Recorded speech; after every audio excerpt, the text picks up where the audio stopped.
Titi never begged him to stay. She simply watched him walk away, hand in hand with someone who called her auntie just weeks before. But Titi didn't crumble.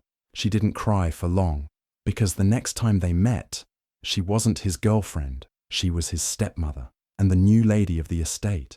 Titi had been with Femi for 5 long years. She had loved him deeply and believed they would get married one day. They had shared dreams, laughed together, and gone through tough times side by side. Titi always gave him her best, her time, her care, her loyalty. So when Femi asked her to meet him one evening, she didn't expect anything unusual. She wore his favorite color, smiled as she walked in, and leaned in for a kiss, like always. But something felt off. Femi gently pulled back and looked at her, not with love, but with distance. He stared at her forehead, like he was studying something that bothered him. Then, in a cold, quiet voice, he said the words that would break her. "I want someone with fewer miles." At first, Titi didn't understand, but then it hit her. He was calling her old, used, as if their 5 years meant nothing, as if love had an expiry date. Titi stood there, frozen. Her heart felt heavy, like someone had dropped a stone inside her chest. She didn't scream. She didn't beg. She just nodded slowly, turned around, and walked away with tears silently falling down her cheeks. A few days later, she saw pictures online. Femi had moved on, and not just with anyone. The new girl was younger, fresh-faced, and once used to call Titi Big Sis at family gatherings. The same girl who used to compliment Titi's dresses and ask for advice was now holding Femi's hand and sitting in the spot that once belonged to her. People whispered, some laughed, some pitied her, but Titi stayed quiet. She didn't fight for someone who thought she was no longer enough. Instead, she let him go, not because she agreed with him, but because she knew her worth didn't depend on a man who couldn't see it. And that was the beginning of something unexpected, something Femi would never see coming.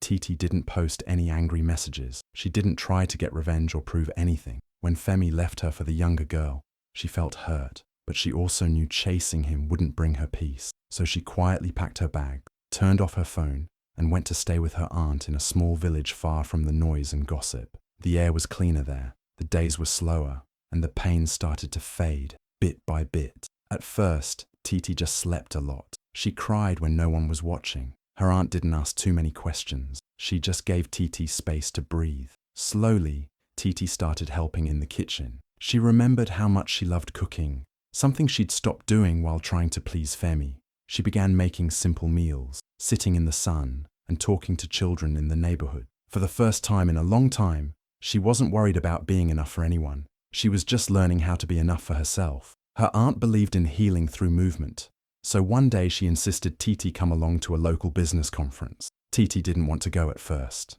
She didn't feel ready to face people, dress up, or smile at strangers. But her aunt wouldn't take no for an answer. She said, "You've spent enough time hiding. It's time to live again." So Titi dressed up, put on light makeup, and followed her aunt into a large hall filled with business leaders, thinkers, and entrepreneurs. She stayed close to her aunt at first, feeling a bit out of place. But then, during a short coffee break, a man walked up to them and introduced himself. His name was Mr. Oluwafemi Ajayi. He wasn't loud or flashy. He had calm eyes, a warm smile, and a confidence that came from experience. He spoke to Titi with respect, asking her thoughts on a topic they'd just heard in a panel discussion. He didn't compliment her looks. He complimented her mind. Titi was surprised by how easy it was to talk to him. There was no pressure, no games. She later found out he was a widower. His wife had passed years ago, and since then, he had focused on building his business and raising his children. He wasn't chasing youth or excitement. He was looking for peace, just like her. That unexpected conversation turned into coffee, then into a few calls, and slowly, something began to grow. Something calm, kind, and very different from what she had with Femi. Titi wasn't looking for love, but somehow, it found her. Titi noticed something different about Mr. Oluwafemi Ajayi from the start. He wasn't like the men she was used to. He didn't try to impress her with flashy words or big promises. He simply listened. Not once did he ask how old she was, or how many relationships she'd had before.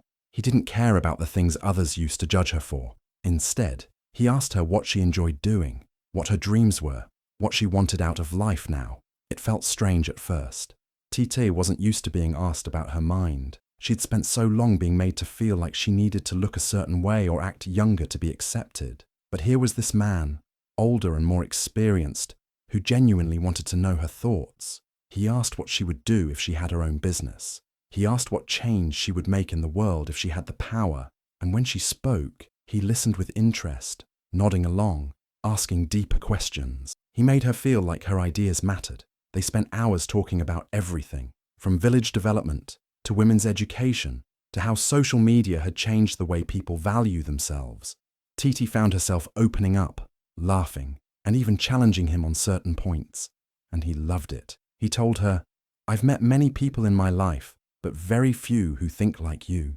One day, he invited her to a meeting with his company's board of directors. Titi thought she'd just be sitting quietly in a corner, maybe offering him support. But when he introduced her to the room, he didn't say, "This is my friend," or "my date." He stood tall, smiled with pride, and said, "This is the woman who helped me restructure our outreach model. Her suggestions have already improved our feedback rate by 30%. Titi couldn't believe it. He didn't hide her. He didn't make her feel small. He celebrated her brain. In front of powerful people, he gave her the respect she had always dreamed of. She left that meeting with her heart full, not just because a man appreciated her, but because for the first time in a long time, she felt truly seen. Not as someone trying to stay young or prove herself, but as a woman with value, strength, and a voice worth hearing. And that was more powerful than any compliment she'd ever received. Titi never expected to see Femi again so soon, and definitely not like this. Everything between them felt like a closed chapter. Life had moved on. She had moved on. But that moment came, one she never planned for. Mr. Ajayi had invited her to his estate for the first time. He said he wanted her to see the place he called home. She agreed, not knowing it would change everything. As the car drove through the large gate and down the long driveway, Titi admired the beauty of the estate. It was quiet, peaceful, with trees lined neatly and flowers blooming along the paths.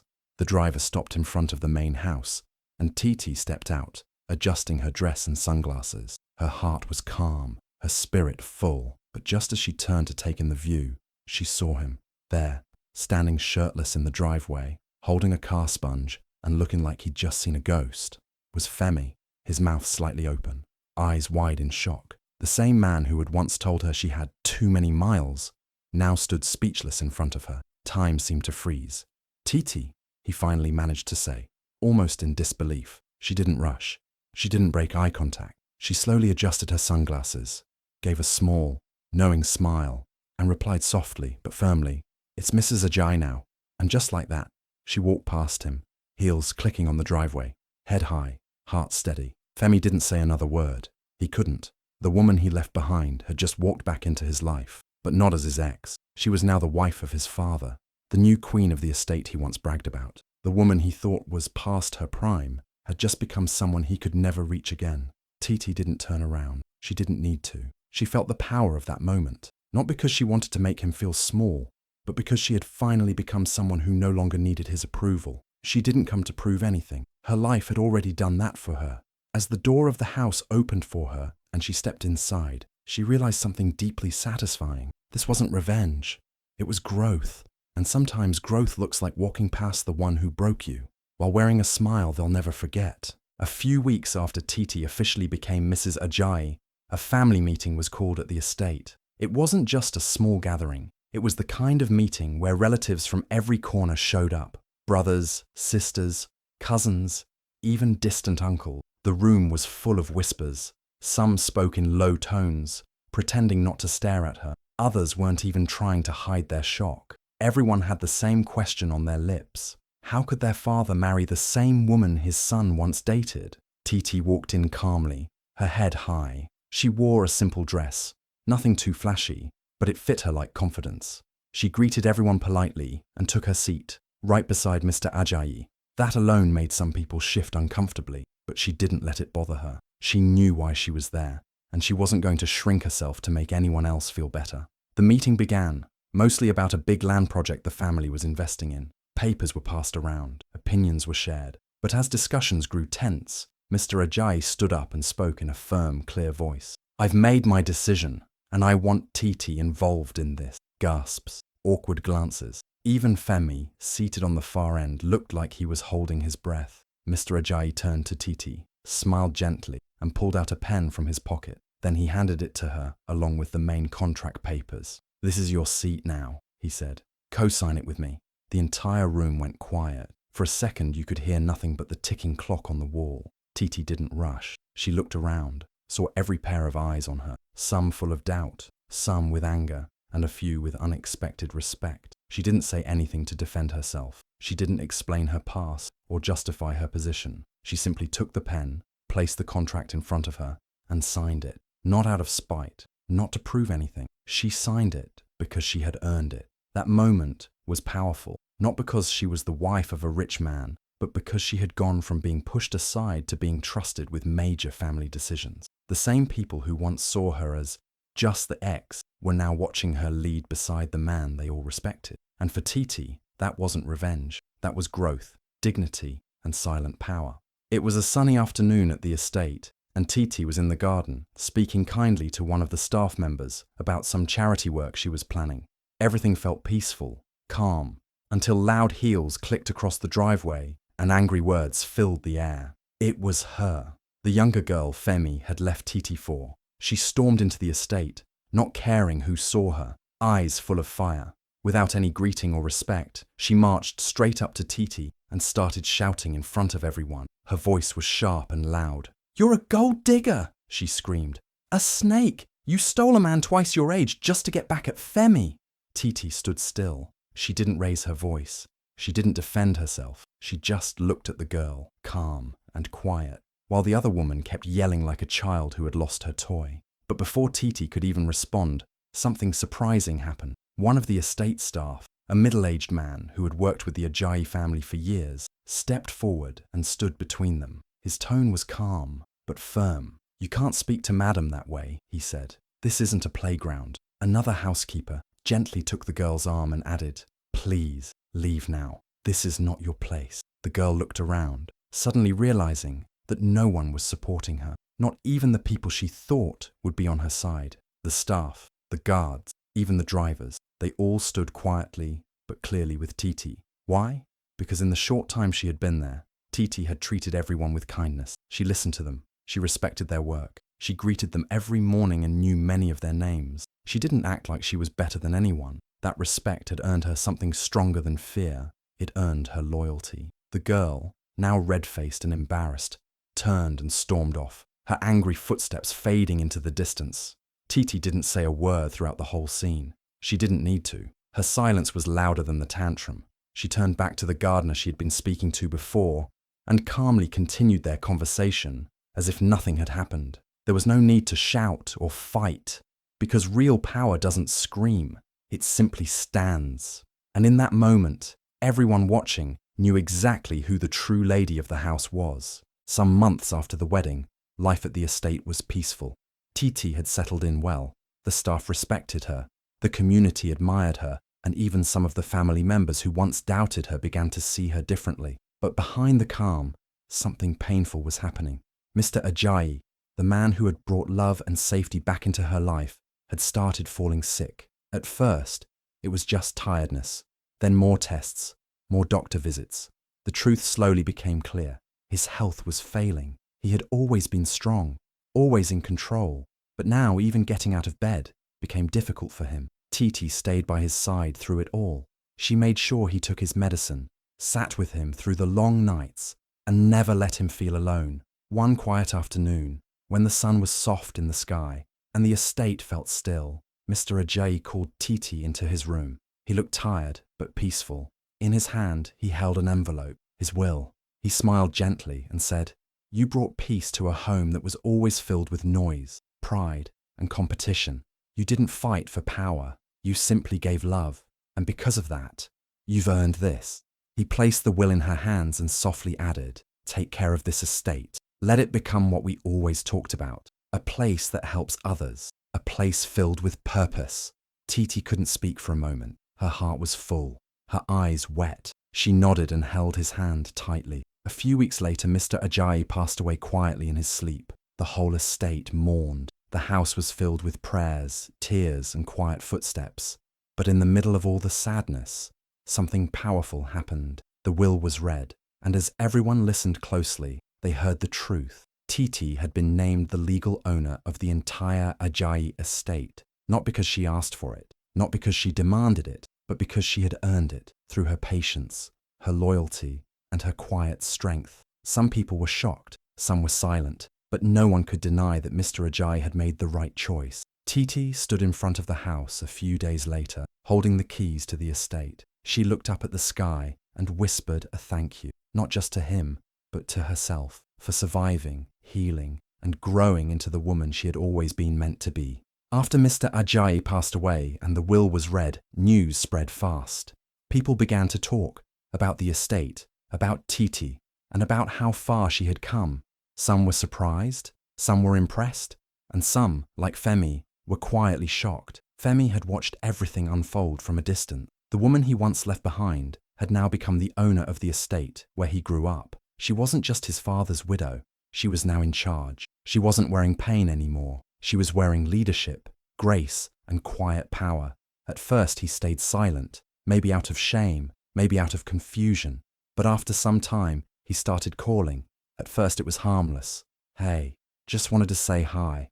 Then came another message. Can we meet? Just coffee, just to talk. He didn't say sorry. He didn't talk about the way he left her. But his tone had changed.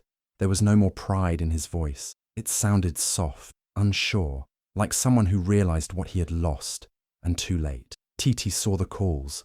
She read the texts, but she didn't reply right away. Not because she was angry, but because she had truly moved on. Her life was full now. She had board meetings to attend, charity events to plan, and decisions to make about the future of the estate. She had people depending on her. She had a purpose bigger than trying to fix old heartbreak. And most of all, she had peace. The kind that didn't need closure from someone who never saw her worth until someone else did. After a few more messages from Femi, Titi finally replied. Just one short message. No long speech. No bitterness. Just truth. She wrote, "The woman you walked away from doesn't live here anymore." And that was it. No further replies. No more space for confusion.